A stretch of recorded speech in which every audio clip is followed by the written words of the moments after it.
Okay, ang challenge natin ngayon ay linyahan ng magulang Tagalog to English. Una.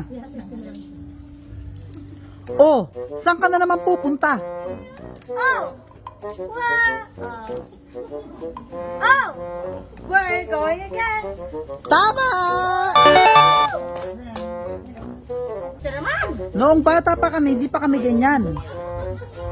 When we were kids, we weren't like that. Ang galing, tama! Woo! Inasang siguro yun, oh. Next, Sakto-sakto eh. next. Ano palagay mo sa akin? Nagtatapo ng pera?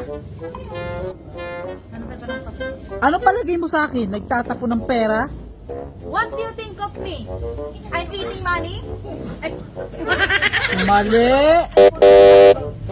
Tapon nga. Ano palagay mo sa akin? Nagtatapo ng pera? What do you think of me? I'm throwing money? Throwing money? Mali. Mali. Sakto, tama ng throwing. Throwing. Ano palagay mo sa akin? Nagtatapo ng pera? What do you think of me? I'm growing. Ha?